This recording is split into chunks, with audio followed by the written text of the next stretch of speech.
Hello, welcome to Economics Wala. Yesterday in Financial Express, there was a article regarding the extreme poverty. Especially in Indian context, Indian government is preparing for a new national indicator to determine the people who are under the extreme poverty conditions. జనరల్గా మనకి ఇది GS3 economy and డెవలప్మెంట్లో discuss చేసుకోవచ్చు. And మనకి poverty and unemployment inflation chapters కూడా ఇది చాలా important role play చేస్తుందండి. డీటెయిల్స్ ఎస్పెషల్లీ మనకి ఇండియాలో బిఫోర్ నీతి ఆయోగ్ మనకి ప్లానింగ్ కమిషన్ అనేది పావర్టీ లెవెల్స్ ని మెజర్మెంట్ తీసుకునేవారు. దాని తర్వాత ప్లానింగ్ కమిషన్ నుంచి నీతి ఆయోగ్, దాంట్లో మనకి నీతి ఆయోగ్ లో కూడా మనకి స్పెషల్ టాస్క్ ఫోర్స్ ఉంటుందండి. స్పెషల్ టాస్క్ ఫోర్స్, ఈ స్పెషల్ టాస్క్ ఫోర్స్ ప్రకారం ఏంటంటే నేషనల్ శాంపుల్ సర్వే ఆఫీస్ నుంచి మనకి డీటెయిల్స్ తీసుకుంటారు. అక్కడి నుంచి మనకి whether the people BPL families below the poverty line ఉన్నారా లేదంటే అబోవ్ పావర్టీ లైన్ ఉన్నారా, బేస్డ్ ఆన్ దట్ మనకి పావర్టీ లెవెల్స్ ఇండియాలో ఏ విధంగా ఉంటాయనేది చెప్తుంటారు. అయితే మనకి జనరల్ గా రీసెంట్ గా నీతి ఆయోగ్ మన బిఫోర్ ఎలక్షన్స్ కూడా మనకి ఒక స్టేట్మెంట్ రిలీజ్ చేశారు. Based on the paper extreme ఇండియాలో పావర్టీ లెవెల్స్ 24.85% నుంచి చాలా వరకు మనకి తగ్గించాము. అంటే లాస్ట్ 9 years లో కూడా మనకి బిలో పావర్టీ లైన్ నుంచి they have moved from BPL to above poverty line అని కూడా చెప్తున్నారు. బట్ ఆ డేటా అనేది ఎగ్జాక్ట్ గా ఎంతవరకు కరెక్ట్ అనేది మనకి ఎగ్జాక్ట్ గా తెలియదు. అయితే మనకి different economic organisations especially World Bank కావచ్చు లేదంటే IMF కావచ్చు, they have given a different perspectives on poverty. Especially India లాంటి అండర్ డెవలప్డ్ నేషన్స్ లో కానీ లీస్ట్ డెవలప్డ్ కంట్రీస్ లో కానీ ఇటువంటి ఎక్స్ట్రీమ్ పావర్టీ లెవెల్స్ ఏ విధంగా ఉంటాయనేది వాళ్ళు రెగ్యులర్ గా పీరియాడికల్ గా ఇన్ఫర్మేషన్ ఇస్తుంటారు. అయితే దీన్ని బేస్ చేసుకొని ఇండియాలో ఒక నేషనల్ ఇండికేటర్ ఒక దాన్ని డెవలప్ చేయాలనేది ఇండియన్ గవర్నమెంట్ థింక్ చేస్తుందండి. అయితే ఈ ఆర్టికల్లో మనకి మేజర్ గా ఎక్స్ట్రీమ్ పావర్టీ గురించి డిస్కస్ చేశారు. ఎక్స్ట్రీమ్ పావర్టీ అంటే according to World Bank the people who are earning less than $2.15 per a day, వాళ్ళని మనం ఎక్స్ట్రీమ్ పావర్టీ అని చెప్పొచ్చు.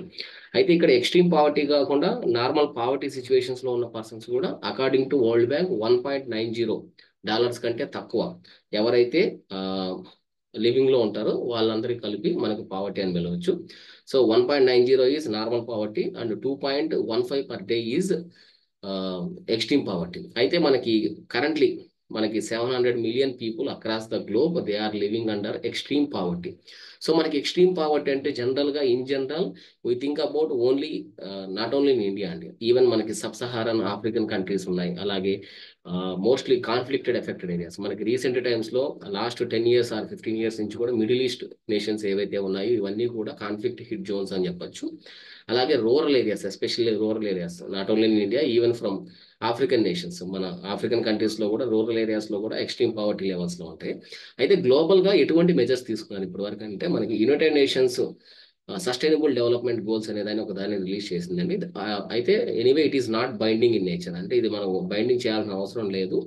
మోర్ ఆర్ లెస్ కంట్రీస్ ఏం చేస్తాయంటే SDG గోల్స్ కానీ లేదంటే SDGలో ఉన్న ఇష్యూస్ ఏవైతే ఉన్నాయో అవన్నీ సార్ట్అవుట్ చేసేదానికే ట్రై చేస్తాయి. అయితే మనకు 2015 నుంచి 2030 వరకు 15 years కి సస్టైనబుల్ డెవలప్మెంట్ గోల్స్ అనే దాన్ని తీసుకురావడం జరిగింది. దాంట్లో first one SDG 1 is exclusively dedicated for poverty. అంటే SDG 1 అనేది మనకి end poverty in all form of everywhere. అంటే పావర్టీ అనేది దాని ఏ రూపంలో ఉన్నా కూడా దాన్ని కంప్లీట్ గా ఎరాడికేట్ చేయాలి బై 2030 కల్లా అని చెప్పి మనకి తీసుకొచ్చారు. అయితే మనకి ఇందులో ఇంకొక విషయం, మనం పావర్టీలో ఇప్పటి వరకు చాలా వరకు మెజర్మెంట్స్ లేదంటే పావర్టీలో మనకి ఇప్పటి వరకు ఎరాడికేషన్ చాలా వరకు షార్ప్ గా చేసామని చెప్పొచ్చు. అయితే బికాస్ ఆఫ్ COVID-19 ఎఫెక్ట్, అంటే ఇంపాక్ట్ ఆఫ్ COVID-19 తీసుకుంటే మనకి డ్యూరింగ్ 2020 నుంచి 2022 మధ్యలో కూడా 3 years, ఆ 3 years గ్యాప్ లో కూడా మనం we have lost so much of progress అని చెప్పొచ్చు అండి. ఎందుకంటే మనకి ఈ పీరియడ్స్ లో చాలా వరకు అబ్సల్యూట్ పావర్టీ కావచ్చు, రిలేటివ్ పావర్టీ కావచ్చు. జనరల్ గా డెవలపింగ్ నేషన్స్ లో ఏంటంటే మనకి అబ్సల్యూట్ పావర్టీ ఉంటుందండి. రిలేటివ్ పావర్టీ అనే concept more or less it is related to developed countries మనకి. అయితే ఇక్కడ మనకి లో ఇన్కమ్ కంట్రీస్, ఎవరైతే లో ఇన్కమ్ కంట్రీస్ ఉంటాయో these were the most affected countries according to the world bank అని చెప్పొచ్చు. అయితే దీంట్లో మనకి కొత్త కాన్సెప్ట్ ఒకటి మనకి క్లైమేట్ చేంజ్ అనేది మనం రెగ్యులర్ గా ఇప్పుడు ఫినామినా అన్ని ఇష్యూస్ లో చూస్తున్నాం. ఇంటర్నేషనల్ రిలేషన్స్లో కావచ్చు, ఎకనామిక్స్లో కావచ్చు, ఎక్కడైనా మనం each and everywhere we are observing climate change effects. మన regular day to day lifes మీద కావచ్చు, లేదంటే లేబర్ ప్రొడక్టివిటీ మీద కావచ్చు, లేదంటే ఎకనామిక్ గ్రోత్ అండ్ డెవలప్మెంట్ మీద కావచ్చు, it has somewhat it has given undue effect on economic growth and effect అని కూడా చెప్పొచ్చు. అయితే మనకి ఇక్కడ ఎక్స్ట్రీమ్ పావర్టీ అనేది ఏంటంటే according to world clock report, మనకి వరల్డ్ క్లాక్ రిపోర్ట్ అనేది కూడా ఒకటి రిలీజ్ చేస్తుంటారు రెగ్యులర్గా. ఇండియాస్ ఎక్స్ట్రీమ్ పావర్టీ అనేది అట్ లెస్ దాన్ 3%. అంటే ఇండియాలో ఎక్స్ట్రీమ్ పావర్టీ అనే సిచ్యువేషన్స్లో ఉన్న వాళ్ళు లెస్ దాన్ 3% మాత్రమే ఉన్నారు.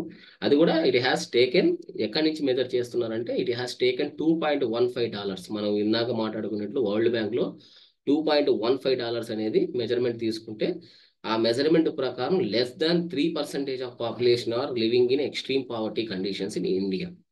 అయితే మనకి సారీ అయితే ద నెంబర్ ఆఫ్ లివింగ్ అంటే the number of people living in extreme poverty ఇది కూడా మనకి చాలా వరకు తగ్గిందనే చెప్పొచ్చు. ఎందుకంటే 3.3 ఇన్ 2002లో చూసుకుంటే 2022లో అది 2.4 వరకు వచ్చిందండి. అంటే 3.3 నుంచి 2.4 వరకు it has reduced. Extreme poverty lines అనేది మనం రెడ్యూస్ అయిందని కూడా చెప్పొచ్చు.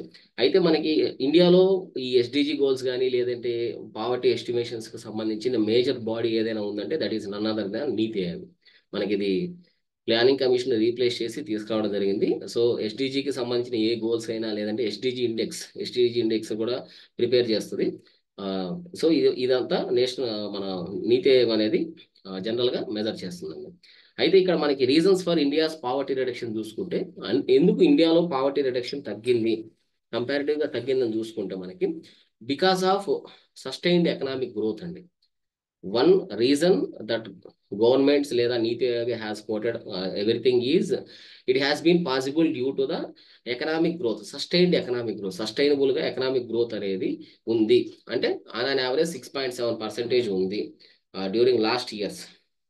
అంటే ఫైనాన్షియల్ ఇయర్ 16 నుంచి చూసుకుంటే ఫైనాన్షియల్ ఇయర్ 20 ఇన్ బిట్వీన్ ఈ 5 ఇయర్స్లోనే చాలా వరకు కూడా సస్టైనబుల్ ఎకనామిక్ గ్రోత్ ఉంది. That is the reason why India's poverty has reduced అని.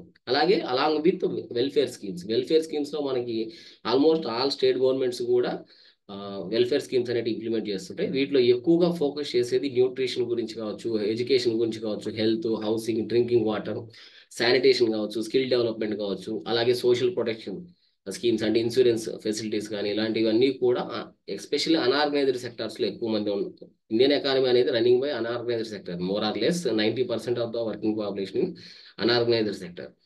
అయితే ఇది ఇండియాలో ఎందుకు, what is the reason for India's poverty reduction అంటే these are the main reasons అని చెప్పచ్చండి. అయితే మనకి why India need a different method అంటే ఇప్పుడు ఇండియా ఎక్స్ట్రీమ్ పావర్టీ కోసం ఎందుకు మళ్ళీ separate national indicator, why India has chosen for another national indicator అనేది చూసుకుంటే మనకి ఇప్పటి వరకు ఉన్న మెథడాలజీస్లో డిఫరెంట్ మెథడాలజీస్లో there is a vast difference in collecting the data. మనకు డేటా ఏదైనా కలెక్టింగ్ చేసేటప్పుడు ఎన్ఎస్ఎస్ఓకి ఇచ్చే మన డేటా కావచ్చు, లేదంటే వాళ్ళు ఎన్యూమరేట్ చేసే డేటా కావచ్చు, వాళ్ళు అఫీషియల్గా ఎస్టిమేట్ చేసే డేటా కావచ్చు, there is a data issues. First one is different మెథడాలజీస్లో డేటా ఇష్యూస్ అనేది ఉంది. And second, there is no official data. There are no official poverty figures in between 2013 నుంచి 2023 వరకు అఫీషియల్ డేటా ఎస్టిమేషన్స్ ఎప్పుడు బయట లేవు. ఎందుకు? డిఫరెంట్ ఇన్స్టిట్యూషన్స్ కానీ లేదంటే డిఫరెంట్ ఇంటర్నేషనల్ ఆర్గనైజేషన్స్ కానీ they have come up with different types of poverty estimations around the globe, not only in India, around the globe.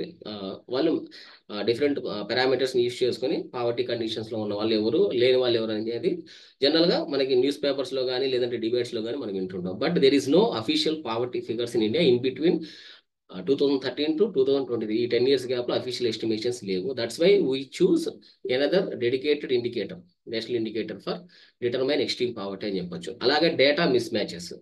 Government నార్మల్గా కోట్ చేసే నెంబర్స్ లేదా ప్రైవేట్ ఆర్గనైజేషన్స్ కానీ ప్రైవేట్ రీసెర్చ్ ఫార్మ్స్ కానీ ఏవైనా చెప్పే డేటాస్లో mismatches. Government ఒక number quote చేస్తే దానికి అగైనిస్ట్గా ఇంకొక నెంబరు ప్యారలల్గా న్యూస్లోకి రావడం జరుగుతుంది. So there is a data mismatch between the what government is providing to the public and what it is actually in real అనేది కూడా ఒక ఇష్యూ ఉంది.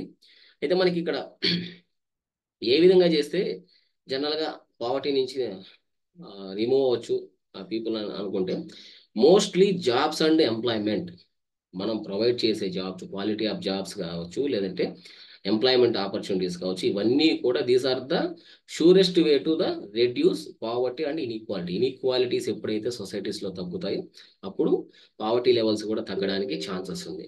సో ఈ విధంగా మనం జనరల్గా ఏం చేస్తామంటే ఈ గ్లోబల్ ట్రెండ్స్కి తగ్గట్టు, గ్లోబల్ ఎకనామిక్ సిచ్యువేషన్స్ తగ్గట్టు మనం ఏం చేయాలంటే ఈ జాబ్స్ కానీ ఎంప్లాయ్మెంట్ సిచ్యువేషన్స్ కానీ బెటర్గా చూసుకోగలిగితే మనకి ఈ quality of jobs, employment use చేసుకొని మనం ఎక్స్ట్రీమ్ పావర్టీ కండిషన్స్ లోంచి అట్లీస్ట్ పావర్టీ కండిషన్స్లోకి రావచ్చు. So this is everything regarding article extreme poverty గురించి అండి. This I have taken from Indian express ని తీసుకున్న ఫ్రమ్ July 1st. సో ఇంకా ఇప్పటి నుంచి రెగ్యులర్గా more or less important current updates regarding economy కావచ్చు, లేదా ఇంటర్నేషనల్ రిలేషన్స్ ఇష్యూస్ కావచ్చు, ఇవన్నీ కూడా మనం రెగ్యులర్గా టచ్లో ఉన్నాం. Thank you for watching economics వాళ్ళ classes. Have a nice day.